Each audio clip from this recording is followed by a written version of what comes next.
চাকরি বা নিয়োগ দুর্নীতি নিয়ে যে প্যানেল মানে বাতিল করলো কলকাতা হাইকোর্ট, সেই মানে আমরা জেনেছিলাম যে তৃণমূলের পক্ষের একজন আইনজীবী তিনি বলেছিলেন যে 5 মিনিটের মধ্যে নাকি স্টে অর্ডার চলে আসবে। 5 মিনিট নাকি 3 সেকেন্ডের, 5 মিনিট হোক, যাই হোক 3 সেকেন্ড হোক 2 সেকেন্ড হোক, সুপ্রিম কোর্ট নাকি স্টে অর্ডার দিয়ে দেবে। কিন্তু দেখা গেল বাস্তবে প্যানেল যে বাতিল করেছে কলকাতা হাইকোর্ট, তাতে স্টে অর্ডার তো দেওয়া হলোই না, উপরন্তু যেটা মানে নির্দেশ দেওয়া হলো যে সোমবার নতুন করে এই আদালতে এই মামলা শুনানি হবে, উচ্চ আদালতে।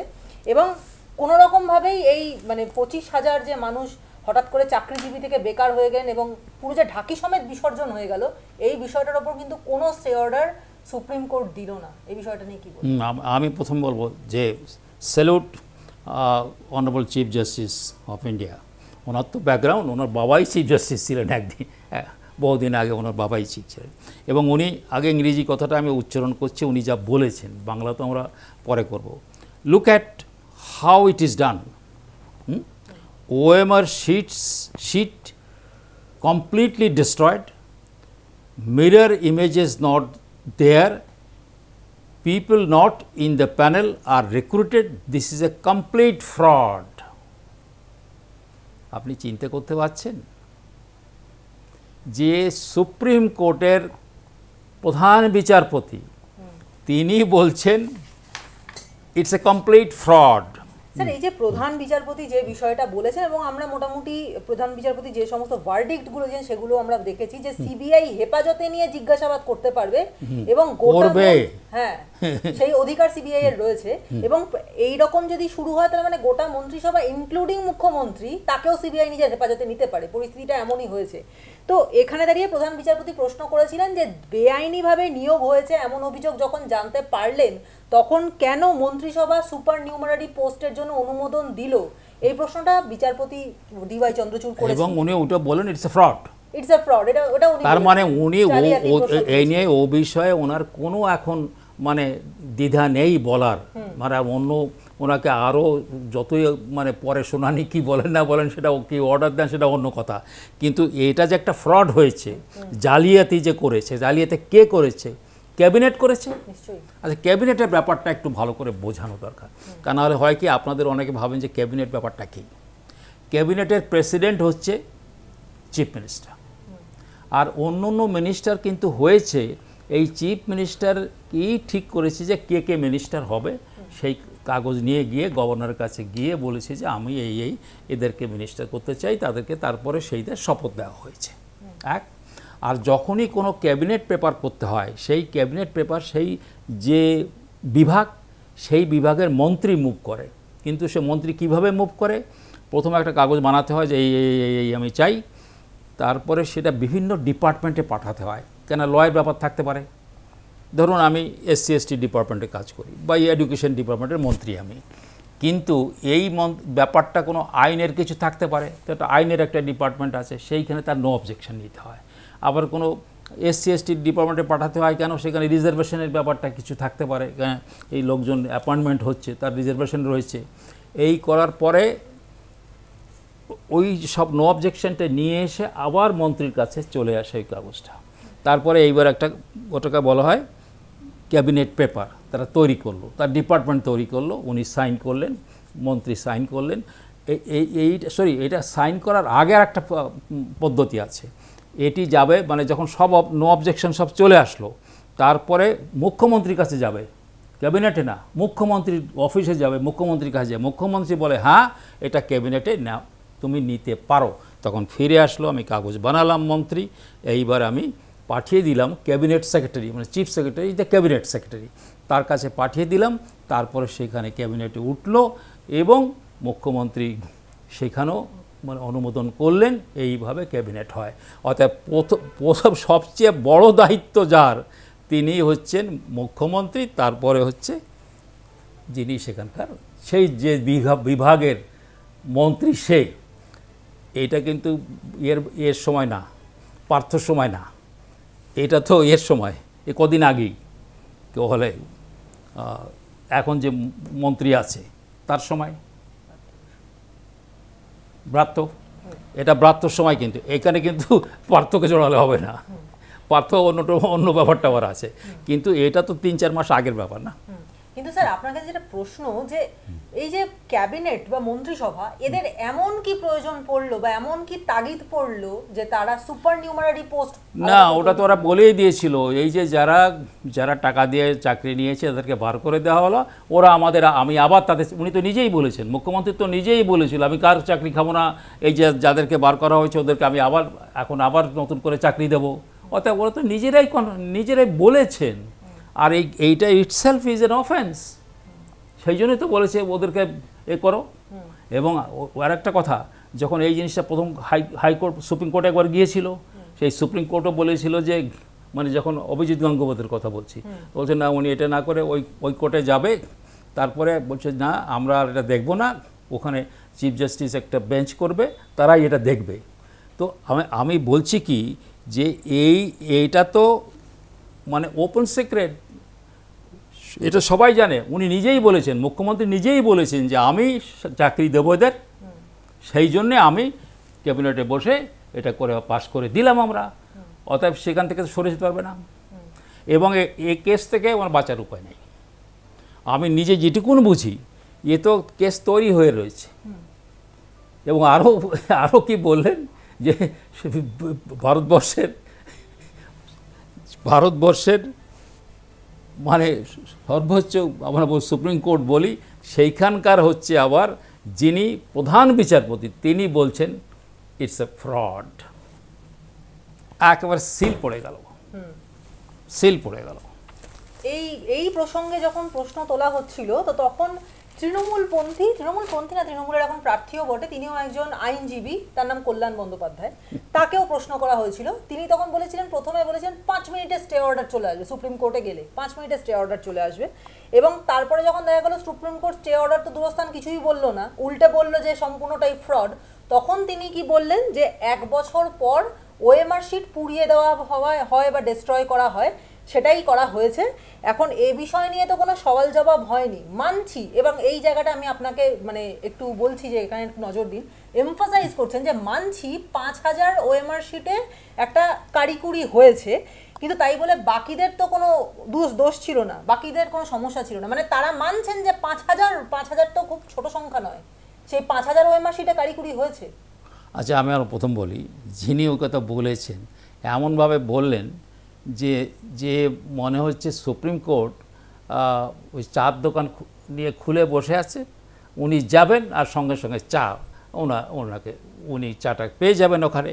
এই সমস্ত অবান্তর কথাবার্তা বলা, এবং যিনি বলেন উনি তো মাঝে মধ্যে আপনি জানেন যে একটু উল্টোপাল্টা বলে, কয়টা ইন্টারেস্টিং পারসন, খুব রকমারি মানুষ উনি, কিন্তু উনি তো একেবারে মনে হলো যেন পুরো জিনিসটা বুঝিয়েই দিলেন সবাইকে। প্রথম হচ্ছে যে উনি ওখানে যাননি, উনি এই কেস ওখানে অন্য উকিল ছিলেন, সে করেছেন। অতএব আমি প্রথম হচ্ছে এর কোনো গুরুত্বই আমি দিতে চাই না।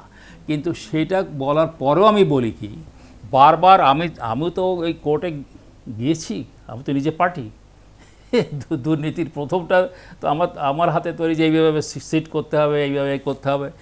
আমি তো সেখানে গিয়ে বলেছিলাম কি যে মিলর্ড অভিজিৎ গঙ্গোপাধ্যায়, মিলর্ড আপনি এক কাজ করেন, এই যে দেখবেন যে আপনি এটা করতে করতে না আপনি অসীম সাগরের মধ্যে পড়ে যাবেন, এইটা যদি সবটা দেখতে হয় তাহলে আমার 10 বছর সময় লাগবে। তাহলে আমরা সিলেক্ট করি কিছু কিছু লোক সম্বন্ধে, আমরা যারা এরকম চাকরিটা টাকা দিয়ে নিয়েছে সেটা করব, আর এরা বলুক, এই এসএসসি বলুক যে তাদের হিসাব অনুযায়ী কারা এটা ঠিকমতো করেছে, কারা ঠিকমতো করেনি। বারবার বলা সত্ত্বেও যেটা সিবিআই যে কাগজটা দিয়েছিল যে এই কজন, এছাড়া ওরা কিচ্ছু বলতে পারেনি। আপনি এখন হঠাৎ বলে ফেললেন যে আমি এখন বলে দেব যে কে কে কে কে কে কে করেছে, আপনি তো পুড়িয়ে ফেলেছেন বলছেন। তাহলে পুড়িয়ে যদি ফেলে থাকেন আপনি নিজে বার করতে পারবেন না। আবার বলেন আমার কিছু কাগজ থাকলেও থাকতে পারে, কথাবার্তা তো মানে এটা কোনো লিগ্যাল কথা হয় না, আইনের কথা হয় না, এটা গপ্প হয়, রূপকথা বলা যেতে পারে, বাচ্চাদের কী বলে ঘুম পাড়ানোর কথাবার্তা বলতে পারে, এর থেকে বেশি আমি গুরুত্ব দিতে রাজি নই। স্যার, বিকাশ রঞ্জন ভট্টাচার্য তিনি একজন বিশিষ্ট আইনজীবী এবং তাকে আমরা দেখেছিলাম প্রথম থেকেই এই চাকরিহারাদের পাশে ছিলেন এবং তাদের হয়ে লড়েছেন, কিন্তু তাকে পর্যন্ত দেখা গেছে যে তাকে মানে এই কথা শুনতে হচ্ছে যে তাদের এই কল্যাণ গঙ্গোপাধ্যায়ের কাছ থেকেই যে বিকাশ রঞ্জন ভট্টাচার্যরা তো এমন যারা আন্দোলনকারীদেরকে উস্কে দিয়েছেন, পাশে থেকেছিলেন যখন তখন উস্কে দিয়েছেন এবং তাদের আন্দোলন করতে বলেছিলেন নাকি তাদেরকে চাকরি দেবেন, মানে বিকাশ রঞ্জন ভট্টাচার্য নাকি বলেছেন যে চাকরি দেব এবং তাদেরকে এখন চাকরি দেবেন এমন কথা বলে এখন নিজেদের সমর্থন তুলে নিচ্ছেন। তাদের আজ যখন শিকড় তুলে নিচ্ছে তখন সুবিধাবাদীদের মতো তিনিও একটা ব্যবহার করছেন, যেখানে যেমন সেখানে তেমন, এরকম ধরনের একটা মেন্টালিটি নিয়ে নাকি বিকাশ রঞ্জন ভট্টাচার্য। দেখুন, আমি এই মামলাতে আমি বেশ কয়েকবার আমি পার্টি, এই নিয়োগ দুর্নীতির মামলার আমি পার্টি, এবং সে পার্টি জাস্টিস গঙ্গোপাধ্যায় নিজে অর্ডার দিয়েছেন যে ডক্টর ইউএন বিশ্বাস অ্যাডিশনাল ডাইরেক্টর ছিলেন, ওনাকে পার্টি করতে হবে। কেন না একটা কেসে আমি একটা ফোকলোরের মতো লিখেছিলাম, সেটার নাম ছিল রঞ্জন সৎ বলে,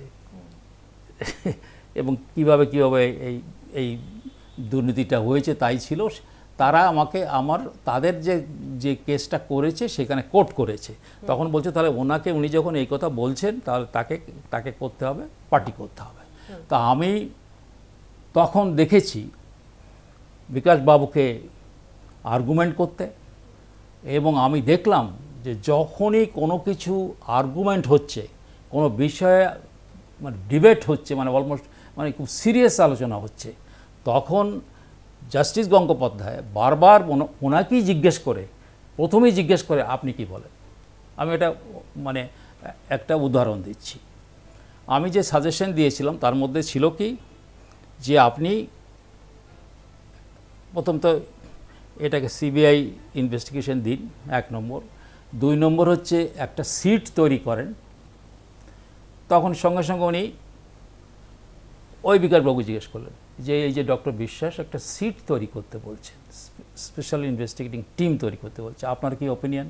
উনি বললেন দেখুন উনি যা এটা বলেছেন এছাড়া কোনো পথ নাই। আবার আর একটা সাজেশন আমার ছিল কি যে এটা কোর্ট মনিটর্ড ইনভেস্টিগেশন হবে। তখন জাস্টিস গঙ্গোপাধ্যায় বললেন আমি তো মনিটর করছি।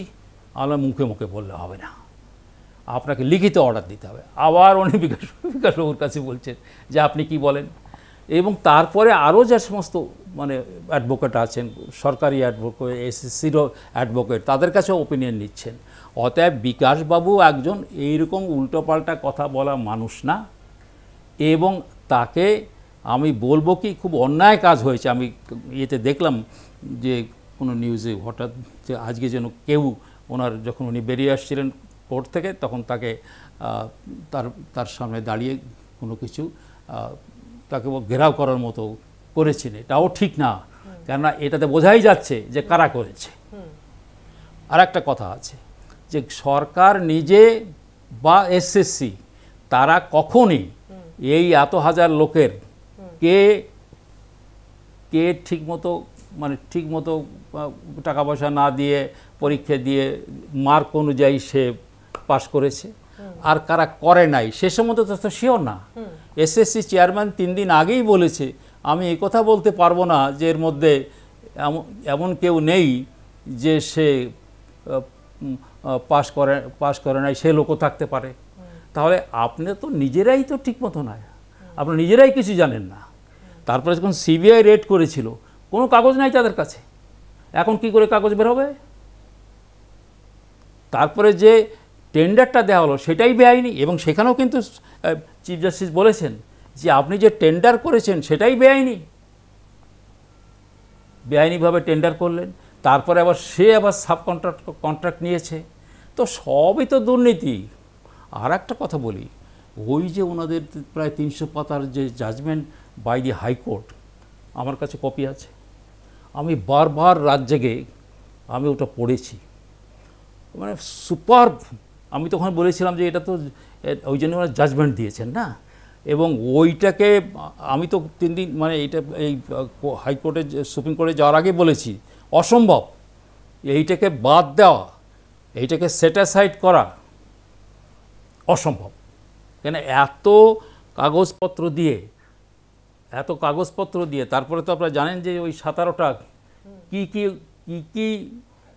অন্যায় মানে কি দুর্নীতি হয়েছে, তার কারণে উনি সংক্ষেপে একটা জায়গায় প্রথম দিকেই বলা হয়েছে, তারপরে 17টা 1 2 3 4 করে 17টা দিয়ে দেখেছেন যে অন্যায় এইটা হয়েছে। তো সেইখানে তো কেউ, এমনকি এই সরকারও তো বলতে পারে নাই যে ঠিক বলা হয় নাই, সেই এর কমিটি থেকে সবারই বলে আপনারাও যা বলেছেন তার ভিত্তিতেও করেছি। Absolutely ওয়াটারটাইট case.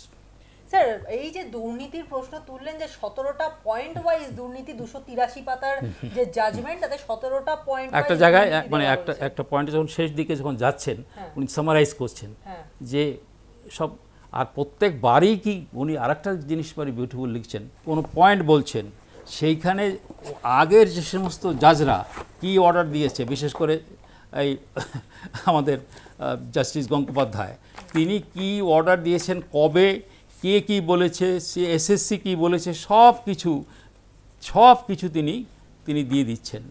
অতএব এই যে দলিল এত সুন্দরভাবে প্লেস করা, এইটা হচ্ছে 335 প্যারা, পাতা 259, এই 259 পাতায় 335-তে যেটা বললাম 17টা বলছে, এই যে 17টা দুর্নীতি হয়েছে, ইলিগ্যালিটিস, ওনারা মানে ওনাদের ইংরেজিটা হচ্ছে ইলিগ্যালিটি, মানে সেটা দুর্নীতি, বেআইনি বলা যায়, মানে বাংলায় বেআইনি, মানে বেআইনি কার্যকলাপ, বেআইনি পুরোপুরি অপরাধ। তারপরে বলছেন যে এই যে আমি 17টা যে আমরা বার করলাম কাদের রিপোর্টে, বাগ কমিটি রিপোর্ট, প্রথম একটা বাগ কমিটি, একজন তিনিও রিটায়ার্ড জাজ, তিনি কিন্তু এক্সেলেন্ট রিপোর্ট দিয়েছিলেন, এবং তিনি যা বলেছেন আজ পর্যন্ত কোনো কোর্ট কোনো জায়গায় সেটাকে খণ্ডন করতে পারেননি। তারপরে বলছি কি, reports and affidavit of SSC, তো এসএসসি কী রিপোর্ট দিয়েছেন, কি এভিডেভিট করেছেন, তার ভিত্তি সেটাও আমি নিয়েছি। তারপরে কি, রিপোর্টস অ্যান্ড এভিডেভিটস অফ সিবিআই, শুধু রিপোর্ট না, এভিডেভিট, এবং as well as conduct of state, এবং সরকারের ব্যবহার, তারপরে নির্ভর করে আমি এই 17টা যে অন্যায় যে বেআইনি কাজ হয়েছে সেটা এখানে আমি বললাম। স্যার, এই যে দুর্নীতির প্রশ্ন যখন উঠলো, তখন তো মানে আপনি যেহেতু একজন প্রাক্তন সিবিআই কর্তা ছিলেন, সেটা দাঁড়িয়ে আপনাকে এই প্রশ্নটা করতে ভীষণ ইচ্ছে করছে, যে গরু পাচার, কয়লা চুরি, তারপরে মিড ডে মিলের চাল চুরি, গরিব মানুষের রেশন চুরি, চাকরি চুরি, একাধিক একের পর এক দুর্নীতি, বিভিন্ন মন্ত্রীদের এবং তাদের মানে বান্ধবীদের খাটের তলা থেকে, বাথরুম থেকে কোটি কোটি টাকা, যে টাকা গুনতে মেশিন লাগে, রাতভর হয়ে যায়, এত দুর্নীতির পরেও বোধহয় এখনো দুর্নীতির যে মানে এই যে দুর্নীতির মিছিল বোধহয় এখনো শেষ হয়নি। আরো কি দুর্নীতি হওয়া বাকি আছে বলে আপনার অভিজ্ঞ চোখ দেখতে পাচ্ছেন? না, প্রথমেই তো বলবো যে এই জাস্টিস মান্থা, সেটা 2014 টেট, 2014-এর টেটটা উনি সেটাও সিবিআই তদন্ত করছে, এবং আজকে সিবিআই রিপোর্ট দিয়েছে, এবং সেই রিপোর্ট দেখে সেখানে আলোচনা হয়েছে, সেখানে বিকাশবাবু ছিলেন, সেখানে তো তো আরও আর একটা হতে যাচ্ছে, একই রকম হবে। কিন্তু উনি এতই বিচক্ষণ মানে বিচারপতি, উনি বলছেন এই ব্যাপারে আমি এখনই কোনো সিদ্ধান্ত কথা বলছি না। যারা এই কেস এইটার মধ্যে যা কিছু বলার থাকতে পারে, তিনি বাইরের লোক হতে পারেন, তিনি এখানকার যারা পরীক্ষা দিয়েছে সেটা হতে পারেন, সরকার হতে পারে, যার কিছু বলার থাকে আপনারা বলেন এভিডেভিট করে। এইটা আর একটা হতে যাচ্ছে, এখানেও প্রায় ওই 26,000 25,000 এইরকম একটা সংখ্যা, এটা তো যাবে। স্যার, এই যে মানে আপনি এক্ষুনি বললেন, এটাও একটা ভয়ঙ্কর কথা, মানে আমরা এই মুহূর্তে জানতে পারছি না, তাও একটা শিরশিরানি ভয় আমাদের মধ্যে রয়ে গেল যে আবার একটা এরকম বড় কোনো ঘটনা ঘটতে চলেছে। অথচ এই হাইকোর্টে, সুপ্রিম কোর্টে, সব জায়গায় দুর্নীতি বা চুরির রাশি প্রমাণ, বারবার সেখানকার মানে ডিওয়াই চন্দ্রচূড় সুপ্রিম কোর্টে তিনি নিজেই ফ্রড বলছেন, তিনি নিজে বলছেন এই বিষয়টা পুরোপুরি ফ্রড, মানে ফ্রড কারা ক্যাবিনেট করেছে ফ্রড, হ্যাঁ ফ্রড ওয়ার্ডটা উল্লেখ করেছেন। কিন্তু তারপরেও দাঁড়িয়ে মমতা বন্দ্যোপাধ্যায়, তাকে মুখ্যমন্ত্রী বলা হচ্ছে, তৃণমূল সুপ্রিমোই বলা ভালো, তিনি বলছেন যে গেরুয়া শিবির এবং কলকাতা হাইকোর্টকে মানে তিনি তোপ দাগছেন, বলছে যে দেখান যে তৃণমূল চুরি করেছে, প্রমাণ দেখান। এবং আমি তো অনেকদিন আগে থেকেই চ্যালেঞ্জ নিয়ে রেখেছি, ওদের সাহস থাকলে শ্বেতপত্র প্রকাশ করুন। শ্বেতপত্র প্রকাশ করব কেন, এটা তদন্ত, এইখানে তো উনি ব্যাপারটা উনি নিজে বলেন যে উনিও ল ডিগ্রি করেছেন, উনিও লয়ার, তদন্ত হয়েছে হাইকোর্টের অর্ডারে, সিবিআই নিজে তদন্ত করতে মানে এফআইআর করেনি, হাইকোর্টের অর্ডার হচ্ছে তদন্ত করো, ওকে।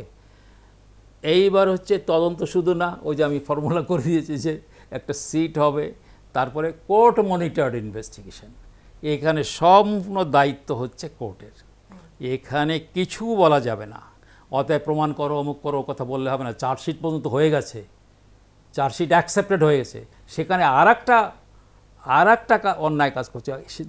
সেদিনকে এক ধাপড় দিয়েছে চিফ জাস্টিসকে, চিফ সেক্রেটারিকে, কী করতে হয় যদি কোনো গভর্নমেন্ট সার্ভেন্ট যদি কেউ অন্যায় করে, প্রিভেনশন অফ করাপশন অ্যাক্ট, যেটা হচ্ছে মানে দুর্নীতি করার মানে করলে যে অ্যাক্টের মধ্যে পড়ে সেটা প্রিভেনশন অফ অ্যাক্ট, সে যদি সরকারি মানে অফিসার হয়, তাহলে তার যে এমপ্লয়ার মানে সে তাকে যে চাকরি দিয়েছে, সে গভর্নরও হতে পারে, চিফ মিনিস্টারও হতে পারে, তার নো অবজেকশন দরকার। সেই নো অবজেকশন দিচ্ছে না, ফলে কোর্টের বিচার শুরু হচ্ছে না, চার্জশিট হয়ে গেছে, মানে চার্জশিট হয়েছে, চার্জ ফ্রেমড হয়ে গেছে, কিন্তু এইবার যখন মানে নিচে মানে লোয়ার কোর্টে মানে ট্রায়াল কোর্ট বলা হয়, সেই ট্রায়াল কোর্টে যখন বিচার হবে তখন ওইটা একটা ম্যান্ডেটরি যে এই যে ইনি একজন পাবলিক সার্ভেন্ট। আমি বলবি পার্থর বেলায়ও তাই, পার্থ ওয়াজ এ পাবলিক সার্ভেন্ট, মানে মন্ত্রী ইজ অলসো পাবলিক সার্ভেন্ট, মন্ত্রীও একজন পাবলিক সার্ভেন্ট। তো তার বিরুদ্ধে ওইটার আইডিয়াটা কি যে যদি কেউ, আমি তাকে চাকরিটা দিয়েছি, আমার একটা কর্তব্য আছে যে আমার সেই যে এমপ্লয়ি বা আমার যে আমার অফিসার, তার প্রতি কোনো অবিচার করা হয়েছে কি না সেটা দেখে শুনে করা হবে। এই দিচ্ছে না এরা, তার ফলে তদন্ত এগিয়ে মানে বিচার ব্যবস্থা এগিয়ে যেতে পারছে না, সেজন্য তো উনি দায়ী। তাহলে কথাবার্তা তো কোনো হিসাব তো নয়, অহিসাব, উনি খুব অস্থির মানুষ আর কি। এখন একটা কথা আইন কানুন না দেখে শুনে চিন্তা না করে বলে দিতে হবে। স্যার আপনি আইন কানুনের প্রশ্ন তুলছেন, আপনি এটাও একবার বললেন যে যেহেতু এটা কোর্ট মনিটর্ড, হ্যাঁ সিট গঠন করে কোর্ট মনিটর্ড ব্যাপারটা হচ্ছে, সেটা সিবিআই এর ব্যক্তিগত বিষয় নয় না, তো সুতরাং এখানে কোর্টের অর্ডারেই সবটা হচ্ছে। আচ্ছা, আমি আরেকটু এখানে একটু যোগ করব। আমি ওখানেও অনেকবার আমাকে বলেছিলেন জাস্টিস গঙ্গোপাধ্যায় যে আপনি এটাকে ব্যাখ্যা করবেন, যে আপনি কোর্ট মনিটর্ড কথাটা বললেন কেন? বললাম কেন, তার একটা এক্সাম্পল দিচ্ছি যে এখন আমাদের কে প্রধানমন্ত্রী, তো তার পরের দিন আপনারা লিখেছিলেন মানে কাগজপত্রে আনন্দবাজারে উপেন বিশেষ ক্লাস নিয়েছে। আমি বললাম যে এখন যিনি প্রধানমন্ত্রী তার নামকেই যেরকম ক্লাসে যেরকম বলা হয় আর কি, তো ওনার বিরুদ্ধে কেস হয়েছিল সেই কংগ্রেস আমলে, তাই তো ওখানে যে রাইট হয়েছিল সেই বিষয়ে তো মানে হোম মিনিস্টার এখন যিনি, তার বিরুদ্ধেও কেস হয়েছিল। তো তখনও একটা সিট তৈরি করা হয়েছিল এবং সেই যে ইনভেস্টিগেশনটা ছিল সেখানে সুপ্রিম কোর্ট মনিটর করত। আমি তখন বললাম কি যে ওইটা কোনো আইন না, কিন্তু অনলি যে সুপ্রিম কোর্ট যে মনিটর করছে তার মানে হচ্ছে কি, এবং কে তখন সেই সিটের ইনচার্জ, একজন এক্স ডাইরেক্টর সিবিআই, তার 10 বছর আগে সে মানে চাকরি ছেড়ে দিয়েছেন, তাকে করা হলো সেই সিটের ইনচার্জ। এবং তখন বলা হলো যে সে কিন্তু ওই যে কারেন্ট যে ডাইরেক্টর সিবিআই আছে তার কাছে রিপোর্ট করবে না, রিপোর্ট করবে চিফ জাস্টিসের কাছে। তার মানেটা কি হলো যে এমনকি আমি বললাম কি এমনকি প্রধানমন্ত্রী তিনিও কিচ্ছু করতে পারবেন না, এমনকি যিনি ডাইরেক্টর সিবিআই আছেন তিনিও এই সিটের মেম্বারের কাছ থেকে কিচ্ছু নিতে পারবেন না। ওরা কিন্তু কি হবে তিনি দিতে পারেন, কি দিতে পারেন, গাড়ি, অফিসার আরও দরকার হলে, কিন্তু কোনো রকম করে ইন্টারফেয়ার করতে পারবে না। এমনকি প্রাইম মিনিস্টার পারবে না। সবাই অবাক, মানে প্রাইম মিনিস্টার এই এতখানি পাওয়ার আপনার মিলর্ড, এই কথাটা আমি কোর্টে বলেছি। অতএব সেই জায়গায় বসে কে কোথা কে কে প্রাইম মিনিস্টার, কে হোম মিনিস্টারদের অবান্তর কথাবার্তা, যেখানে এই যে জাজ তিনি ফাইনাল, সেই জন্য উনি জাজ ওটা উনি বলেছি দুবার তো একটা সিট তো উনি ক্যান্সেল করে দিয়েছিলেন, আবার নতুন করে বানানো হয়েছে। কই ডাইরেক্টর সিবিআই তো এখানে এসে বলেননি আপনি কেন করলেন? স্যার আপনি যেটা বলছেন মানে আপনার বক্তব্যের সারাংশ এটা যে প্রত্যেকেই পাবলিক সার্ভেন্ট, সেটা মুখ্যমন্ত্রী হোক বা প্রধানমন্ত্রী, এখানে সর্বশক্তিমান হলো কোর্ট।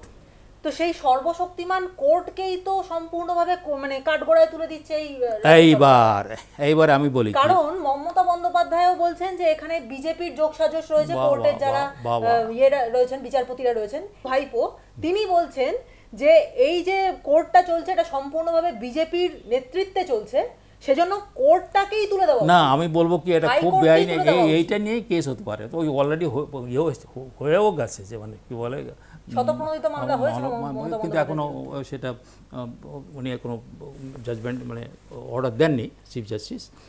প্রথমে এই কথা বলি যে আমাদের যে সংবিধানের যারা সবচেয়ে বড় পিলার, এমনকি আমাদের এখন যে অবস্থায় চলছে রাজনীতির মধ্যে, কত খারাপ মানুষ ভালো মানুষের মধ্যে ঢুকে বসে আছে, উপায় নাই। আমরা যখন কিছু অসুবিধা হয়, যখন আমরা কোথাও কোনো বিচার পাই না, তখন দৌড়ে যাই আমরা কোথায়, আমরা বিচারকদের কাছে যাই, মানে কোর্টে যাই। এই কোর্টটা তো সংবিধান বানিয়েছে, তো তাহলে উনি তাহলে সংবিধানই মানছেন না। এখন সেইখানে সংবিধানের এর জন্য সেইটা হচ্ছে হাইকোর্ট বানানো হয়েছে, এখানে হাইকোর্ট সুপ্রিম কোর্ট তৈরি করা হয়েছে, যে তারা কী হবে, হাইকোর্ট সুপ্রিম কোর্ট কী করবে এখানে বলা আছে। আপনি কি বলতে চান যে এখন ওই যে আমাদের সংবিধানের দ্বারা সেই মানে প্রভিশন অনুযায়ী জাজদের নিয়োগ করা হচ্ছে এবং তারা বিচার ব্যবস্থা করছে, আপনি সেইটাকেই বলছেন, তাহলে তো আপনি তো সংবিধানই মানেন না, কোর্ট মানেন না, তাহলে আপনার কোনো অধিকার নাই মুখ্যমন্ত্রী থাকার। আমি একটা ছোট্ট উপমা দিচ্ছি। আপনারা বৈশালীর নাম লিখেছেন, ইতিহাস যারা একটু পড়েছে তারা বৈশালীর নাম শুনেছেন। বৈশালী গণতন্ত্র ছিল, তো সেই গণতন্ত্রের যিনি শাসক, সেখানে এরকম মানে হবে ওই এমপি ইত্যাদি, তখনকার দিনে অন্য নাম ছিল, যাই হোক অত ব্যাখ্যাটা করছি না। তখনকার যিনি প্রশাসক মানে শাসক, তিনি জানতে পারলেন যে তার রাজ্যে হিউম্যান রাইটসের বাংলা হবে মানবাধিকার নিয়ে তর্ক বিতর্ক হচ্ছে, মানবাধিকার নিয়ে তর্ক বিতর্ক হচ্ছে। ওকে, উনি আর কোনো কালো বিলম্ব না করে, তার নাম নাভাগ নাম ছিলেন, তার কোনো কিছু কালো বিলম্ব না করে উনি ওনার ইস্তফা দিয়ে উনি একজন সাধারণ কৃষক হয়ে সারা জীবন বাস করলেন। এই হচ্ছে আমাদের পরম্পরা, আমাদের গণতন্ত্রের পরম্পরা।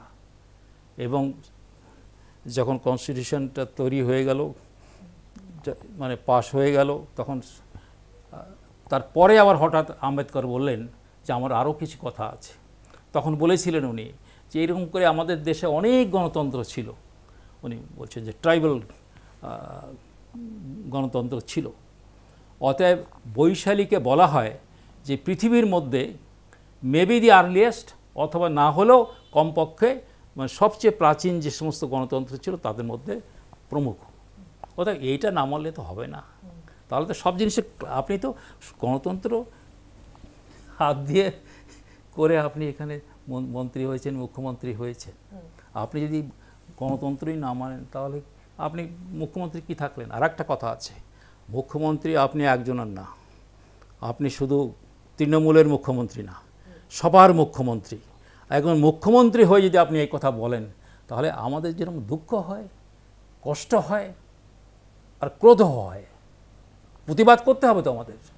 আর আমরা যদি এই সমস্ত সকল বুদ্ধিজীবী তারা চুপ হয়ে বসে আছে, তারা যদি চুপ করে আমরা থাকি, তাহলে ভবিষ্যতে এই ছেলেমেয়েরা আমাদের কি বলবে? তখন একটা লোকও থাকলো না যে সে বললো এটা ঠিক হচ্ছে না। স্যার, এই প্রসঙ্গে আমি আপনাকে আরেকটা প্রশ্ন করতে চাইছি, মানে প্রশ্নটা আমার আপনাকে করবার ইচ্ছা ছিল না, কিন্তু তারপরেও বাধ্য হচ্ছে প্রশ্ন করতে। সেটা হচ্ছে যে এই যে আপনি এক্ষুনি বললেন না যে তাহলে মানে তিনি যদি গণতন্ত্রকেই না মানেন তাহলে কেন মুখ্যমন্ত্রী রয়েছেন, তিনি পদত্যাগ করুন। এই কথাটাই আপনি কিছুক্ষণ আগে যার কথা বলছিলেন যে প্রাক্তন justice Abhijit Gangopadhyay, x justice Abhijit Gangopadhyay, তিনি এক্স জাস্টিস ছিলেন, কিন্তু তার কোর্ট থেকেই কিন্তু প্রথম এই নিয়োগ দুর্নীতি মামলাটা প্রথম শুরু হয়েছিল। আমি তো সেইটা উনি তো আমাকে পার্টি করেছিলেন। হ্যাঁ, তো তাকেও এর মধ্যে আসতে হবে, তার নামটাও আসবে, কারণ তিনি যখন বর্তমানে তিনি একজন বিজেপি নেতা, এবং তিনি এইভাবে যখন দ্বিতীয়বার যখন তার সিদ্ধান্তকেই রেখে দিয়ে আরো একটা বড় পদক্ষেপ কলকাতা হাইকোর্ট নিল, তখন তিনি বলেছিলেন যে আমার খুব দুঃখ হচ্ছে, এটা আজকে আনন্দের দিন নয়, খুব দুঃখ হচ্ছে আমরা এমন একজনের মানে শাসনে বাস করি যার আন্ডারে থেকে আজকে এইরকম দুঃখের দিন আমাদের দেখতে হচ্ছে। তিনি মুখ্যমন্ত্রী পদত্যাগ করুন, তিনি এই কথা বলেছিলেন। চিফ জাস্টিস থাকাকালীন তিনি যে রায় দিয়েছিলেন সেটা নিয়েই যখন একটা বড় পদক্ষেপ হাইকোর্ট নিল, তখন তিনি এই কথা বলেছিলেন যে তিনি মুখ্যমন্ত্রীর পদত্যাগ করা উচিত। তাতে তাকে শুনতে হয়েছিল মুখ্যমন্ত্রী, তখন মুখ্যমন্ত্রী না হয়ে বলে তাকে তৃণমূলের সুপ্রিমো বলছি আমি এখানে, কারণ তিনি তখন বলেছিলেন অভিজিৎ গঙ্গোপাধ্যায়কে যে আমার পদত্যাগ করার আগে আপনি দেহত্যাগ করুন, প্রথমত। দ্বিতীয়ত, তাকে নিয়ে এই কল্যাণ বন্দ্যোপাধ্যায় তিনি একটা প্রেস কনফারেন্স, সেখানে তাকে পাঠা বলে উল্লেখ করলেন, দ্বিতীয়ত। তৃতীয়ত, অখিল গিরি, যিনি আমাদের সম্মানীয় কারামন্ত্রী, তিনি এর আগেও দ্রৌপদী মুর্মুকে নিয়ে খুব খারাপ কথা বলেছিলেন, তিনি হিজড়ে বলে উল্লেখ করলেন এই মানুষটিকে। এখন প্রশ্নটা হচ্ছে, আপনি আরেকটা কথা বললেন যে পরবর্তী প্রজন্ম কি শিখবে বা কি বলবে, যে কেউ কি বলবার ছিল না, বলবার হয়তো ছিল, কিন্তু এই যে মানে কুকথার মিছিল চলছে, পরবর্তী প্রজন্ম তো এরপরে রাজনীতিতেই আসতে চাইবে না, যে এই রকম যদি পরিস্থিতি হয় কি শিখবে তারা? দেখুন, এই ভাষা আর এই কথাবার্তা এইটা শুনলে তো আজ এইটা যদি ধরেন আমি তো মানে আমি যখন রিটায়ার করলাম তার 10 বছর পরে আমি মানে অনেক দিন ধরে মমতা ব্যানার্জি আমাকে অনুরোধ করার পরে 10 বছর পরে আমি গিয়েছি। আর কোনো ভালো ছেলে, চোর ছাচড় আসবে, যারা চুরি করবে, ডাকাতি করবে, তারা আসবে, কিন্তু ভালো মানুষ আর আসবে না। এই প্রসঙ্গে বলি অভিজিৎ গঙ্গোপাধ্যায়ের সম্বন্ধে। অভিজিৎ গঙ্গোপাধ্যায়ের ওই নিয়ে ওই যে উনি যে ইন্টারভিউটা দিয়েছিলেন একটি বিশেষ চ্যানেলে, আমি নাম করবো না সেই চ্যানেলের কথা, ওটা তো সুপ্রিম কোর্ট পছন্দ করেনি, এই কথা বলেনি যে অন্যায় হয়েছে ওটা দেওয়ার, কিন্তু ওনার যেহেতু একটা বিষয় উনি দেখছিলেন, তো সেই বিষয়টা উল্লেখ করাটা উচিত হয়নি বলে ওনার কাছ থেকে ওই কেসটা নিয়ে যাওয়া হয়েছিল। কিন্তু একটা কথা বলবো, এই যে মানে 2 জাজের যে ডিভিশন বেঞ্চে যে অর্ডারটা যে জানিয়ে হাইকোর্ট সুপ্রিম কোর্টে আমরা গেলেন, মানে প্রত্যেকবার ওনাকে তারা উদ্ধৃত করছেন যে অমুক দিনে একেবারে ডেট আর তারিখ, মানে তারিখ, পুরো তারিখ উনি এই অর্ডার দিয়েছিলেন, এইটা চেয়েছিলেন এসএসসির কাছ থেকে, এই চেয়েছিলেন। কোথাও তারা বলেনি যে উনি যে কথা বলেছেন আমরা ওনার সঙ্গে একমত নই। অতএব এই যে অভিজিৎ গঙ্গোপাধ্যায় যে কাজটি করে গেলেন, ইতিহাস তাকেই মনে করবে। আর যারা এই সমস্ত কুৎসিত কথা মানে যারা বলে বেড়াচ্ছে, তাদের ইতিহাসে জায়গা হবে না।